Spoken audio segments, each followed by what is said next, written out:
Love is spiritual, not natural. You ever think about that? This is absolutely miraculous. With love, you get the results now.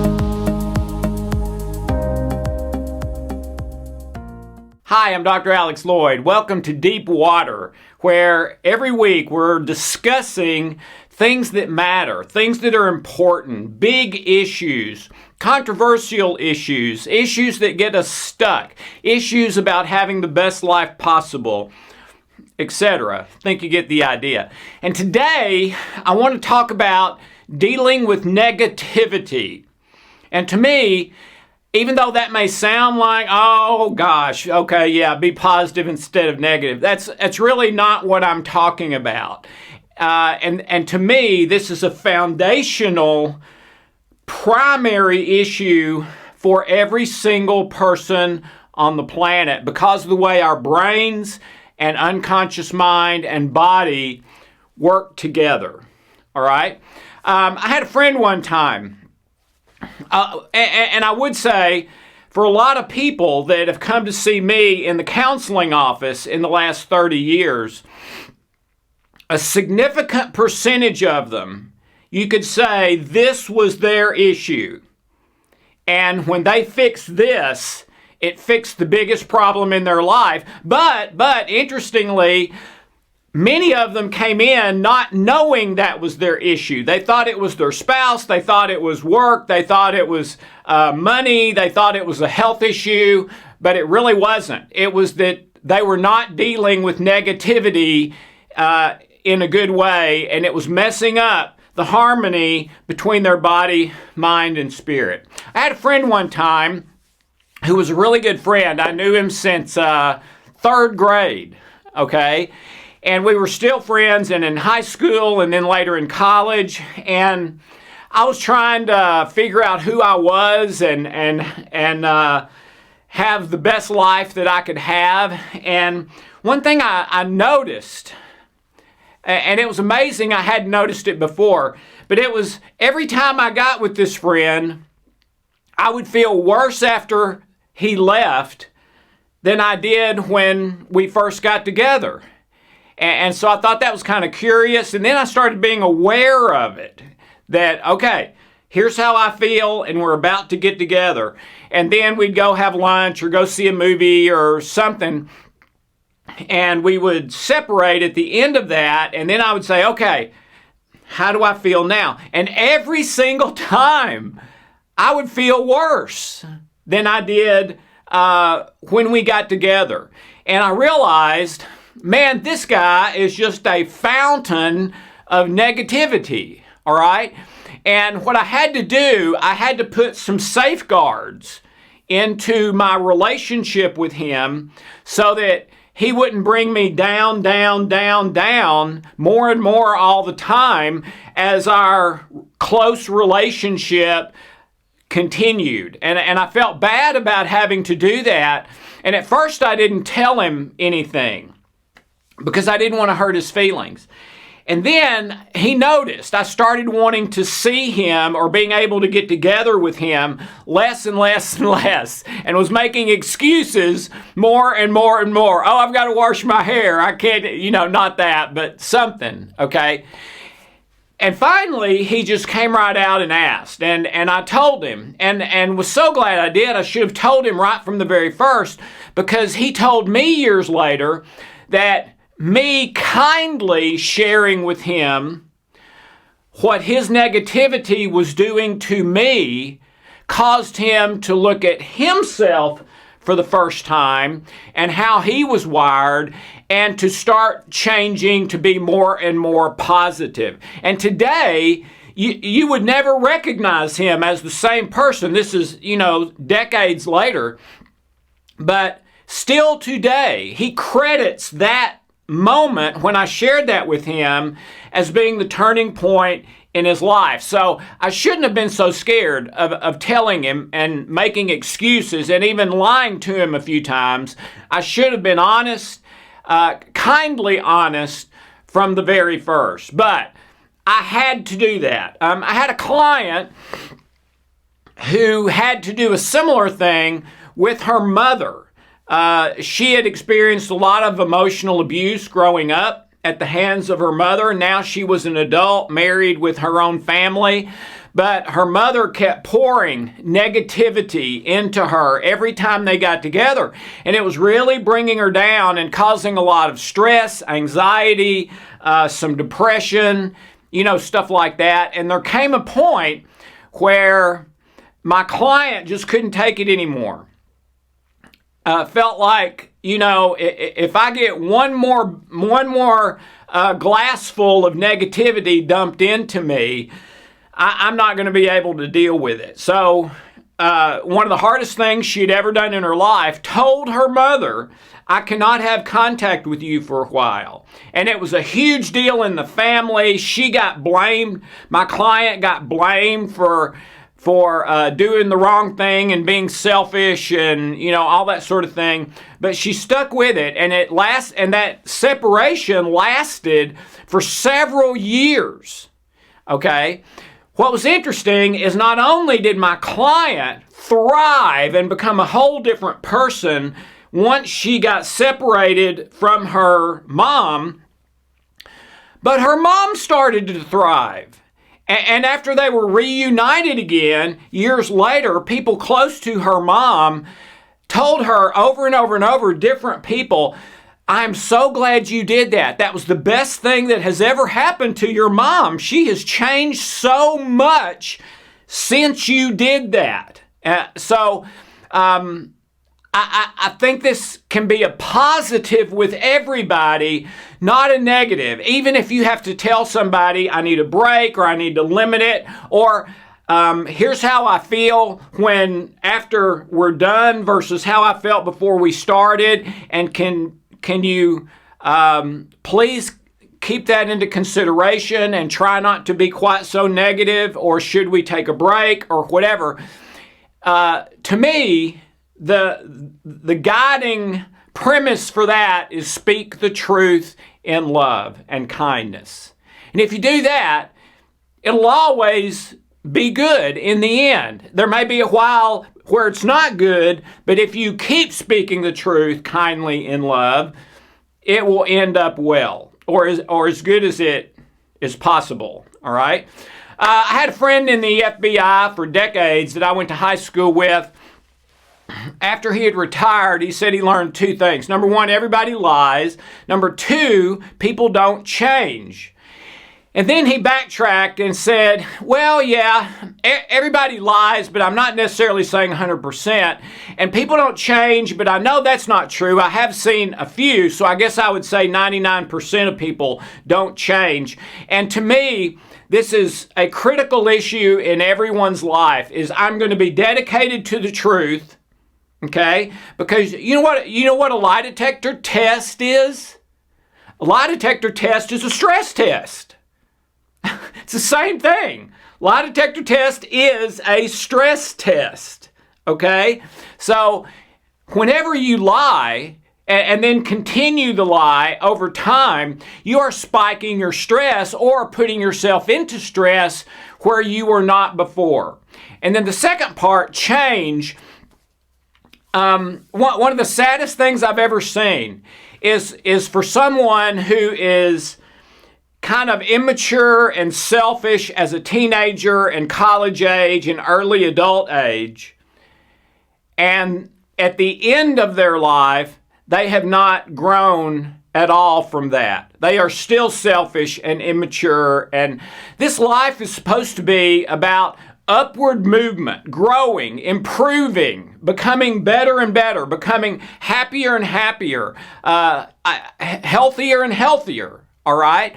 So everyone should be committed to those two things, to the truth, because lies put me in stress, and upward change, because if you're not going upward change, then there's only two other possibilities: staying the same or getting worse. Okay? So to me, those are two things, kind of left and right, or two oars on a boat, that will make your life better and better. I'm committed to positive change looking at that, working on it every single day, and living in truth, because living a lie puts me into stress. All right, let's talk about the science a little bit. There is a scientific principle that's been around for decades called the stress barrel. First time I ever heard about it was in a book by Dr. Doris Rapp, who became a very good friend of mine, the worldwide pioneer in children's environmental medicine, a medical doctor with all sorts of honors over the years. And the stress barrel is very simple. You have a metaphorical barrel inside you, and all stress goes into that barrel. Physical, mental, spiritual, relational, everything goes into that barrel. As long as the barrel's not full, your body and mind and immune system can handle anything that comes at us, and we're okay. And we stay healthy and with positive thoughts, positive emotions and feelings, etc. But the moment, the day, the instant that that barrel is full and one drop overflows, we break at our weakest link, which means a health problem. It means negative thoughts and feelings and emotions, and from happy to less happy, maybe even unhappy. The instant that barrel starts to overflow. All right? So daily, you need to be in the business of dipping stress out of your stress barrel and tossing it out like you would water in a rowboat, okay?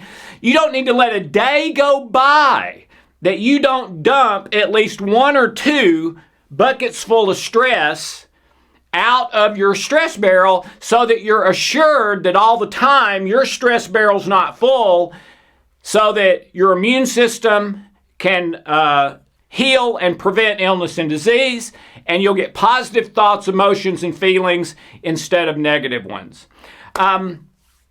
We have 5 brain states: delta, theta, alpha, beta, gamma.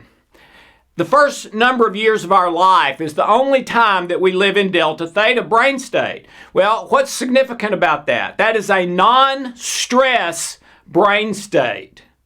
So you literally are protected from the stress of negativity to a certain degree when you are born to about age 5, 6, 8, 10. It's different for different people.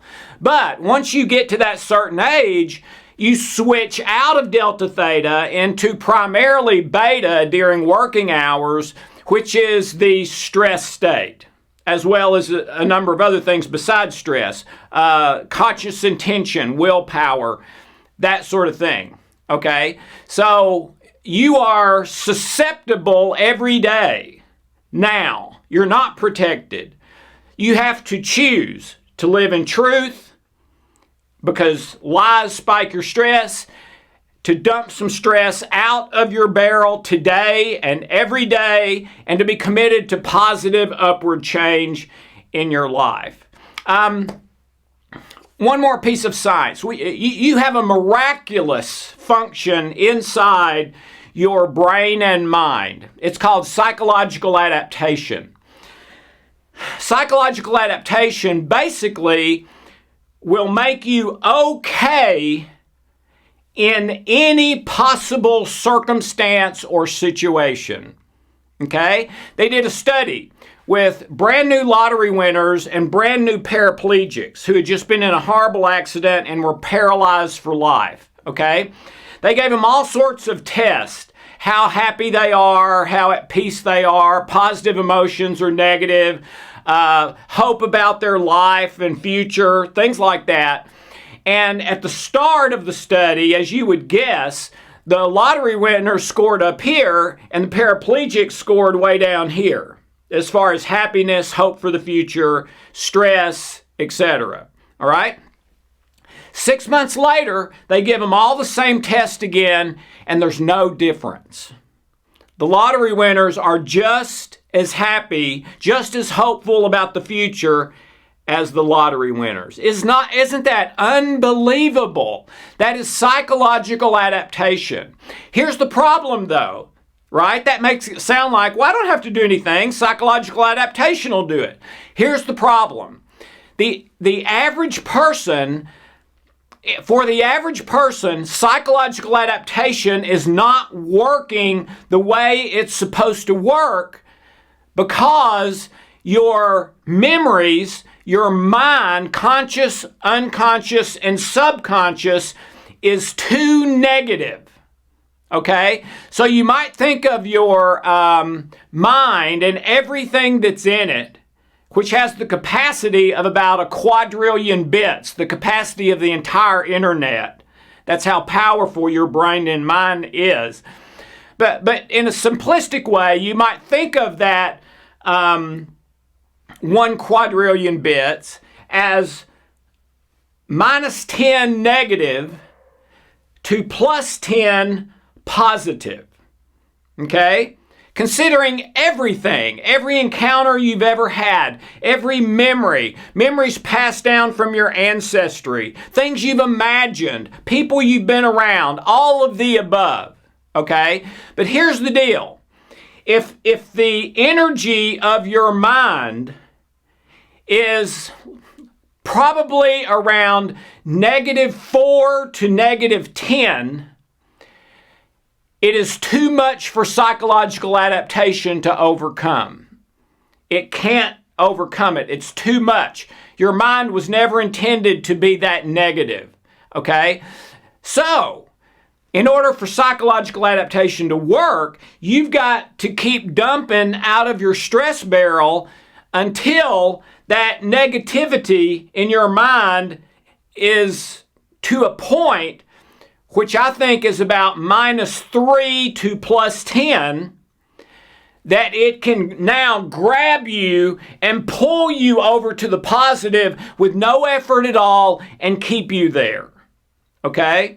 But if you're going through your life and something happens where you don't get your way and your natural response in your emotions and feelings and thoughts is something in the anger family or fairly extreme anxiety, if you experience either one of those, when something doesn't happen, something happens where you don't get your way, it is virtually guaranteed your positive negative energy in your mind is too negative for psychological adaptation to overcome. And until you get that changed, until you get that thing a little bit more positive, you're always going to be dealing with negative thoughts, emotions, feelings, and negativity in your body, which leads to illness and disease. And that positive-negative ratio is in constant flux with every person you meet, everything you do, every thought that you have, okay? But you have to get in the habit daily of doing something active toward positive change, living in the truth, not a lie, because lies and untruths spike your stress, and dumping some out of your stress barrel every single day. Okay, so how do you do that? Number one, speak the truth in love, think the truth in love, act the truth in love. Okay? Commit yourself to that one thing, and it will change your life. All right? This one is so obvious, I hesitated to bring it up even, but turn the channel on your negative thoughts to a positive channel. Think about more positive things. Think about what's beautiful. Go out and take a walk. Look at flowers. Look at the clouds. Get a book from National Geographic and think and immerse yourself in things that are beautiful, that are excellent, every single day. Spend some time doing that every single day. I heard one of my favorite speeches of all time was by Jim Valvano, who was the head coach of North Carolina State.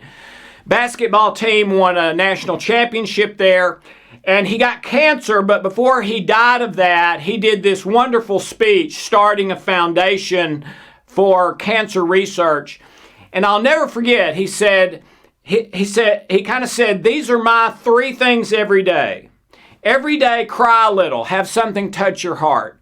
Every day, laugh a little, let something give you a big smile on your face and a laugh or two, all right? And number 3, learn something new. So every day, learn something new, cry a little, laugh a little. And I do. I think that is a beautiful filter for every day of your life. Every day of my life, I'm going to dump some out of my stress barrel, okay? And you can do that with prayer. You can do that by focusing on positive instead of negative. That may not work as well. You can use some of our tools like Trilogy or memory engineering or rapid eye stress release that can change those negative things in your mind to either neutral or positive in minutes, days, or weeks, so that you can just do a 5-minute mechanical process that will move that stress needle a good bit, or if you want to think of it another way, that will dump a couple of buckets full out of your stress barrel on a daily basis. And all it takes is 5 minutes or 10 minutes or something like that a day. Well worth the time. And my favorite way is become immune to negative energy. You heard it right. Become immune to negative energy. Okay? And here's how I believe that's possible. It's a thing that I called the greatest principle in the world that almost nobody knows. I wrote a book about it that was a bestseller called The Love Code.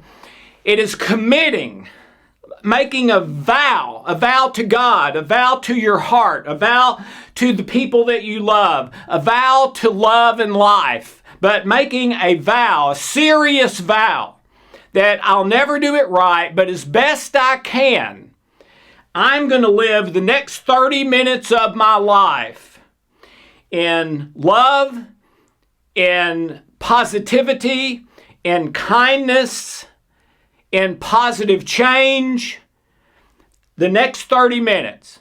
And I'll never do it right. I'll mess up all the time. But when I mess up, I'm going to get right back on the horse again and go the next 30 minutes as best I can in love. Now, one disclaimer about this. If your negative energy is way to the extreme, probably -4 or worse, you may not be able to do that. So you're going to have to clean some of that stuff up and get that needle over more toward 0, or maybe even to the positive, before you can commit to love and actually do it pretty well and better all the time. If you have too much negative energy, it's almost impossible to do that. But again, you can use the tools, prayer, intentionally wake up in the morning. Okay, positive change today, living in truth and honesty, and a commitment. Every 30 minutes, whatever I'm doing, if I'm digging a ditch, as best I can, I'm going to dig that ditch in an inward state of love. If I'm doing accounting work, as best I can, I'm going to do that accounting work from an inward state of love. Not, oh, I can't wait till this is over. Oh, I hate doing this. This is taking so long. Man, I wish I could be out doing this or... No. The inward state of love, no matter what you're doing, as best you can. Now, here's the good news. Your mind is the most advanced tuner of positive, negative energy there exists in the universe. All right? So, once you get that positive, negative ratio to maybe -3, -2, to 0, even into the positive. Once you do that and kind of make a vow, okay, what I want to do now is live in love as best I can for the next 30 minutes, your mind can absolutely do that. It is the most advanced tuner of positive, negative that exists on planet Earth, all right? And it can give you Your unconscious mind can give you positive thoughts or negative ones, positive emotions or negative ones. How does it decide what to do? Well, two ways. Number one, what the positive negative ratio is in your mind. And then number two, whatever you're doing, what is your positive negative programming about that thing? That's how it does it. All right? But if you heal the negatives that you can think of in your life with those tools or prayer, meditation, whatever, and get them better and better, more and more to the positive, okay, then your unconscious mind will automatically start giving you positive thoughts, positive emotions, positive feelings, which lead to positive actions, which lead to your immune system working the way it's supposed to, which means better and better and better health. So, dealing with negativity can be the key to your life, and it is to a significant percentage of all people. And that was true with me, that was true with my wife, and most of the clients I've had. So, let this be a daily positive focus, like brushing your teeth or washing your hair or putting on clothes or eating healthy. I'm going to live in truth. I'm going to live for positive change, even if it's just a tiny little bit every single day, a little bit more to the positive. I'm going to dump some negativity out of my stress barrel every day with some of these tools, prayer, meditation, etc. And then with my conscious intention, I'm going to make a vow and ask my heart to help me, ask my mind to help me, ask God to help me to live more and more to the positive, and for my mind to give me positive thoughts, emotions, etc. instead of negative. So I go back, if you want more on this, go back and watch The Greatest Principle in the World That Almost Nobody Knows. It's free on this same channel. Watch a little bit about Love A versus Love B. And both of those, I think, shed a whole lot of light on living in truth, love, positivity, health, happiness, versus negativity, health problems, unhappy, sadness, anxiety, anger, etc. But it all starts and ends with how you deal with negativity, which we all have to deal with. So deal with it the positive way, and chances are in a month, 2 months, 3 months, maybe sooner, you can have increased the quality of your life by 25%, 50%, for some of you 75%.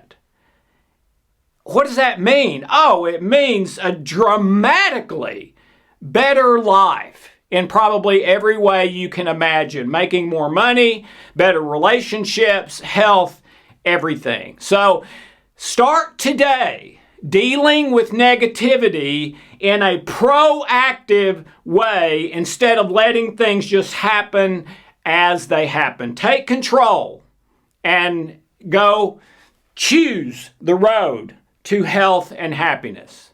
Thanks. Have a wonderful, blessed day.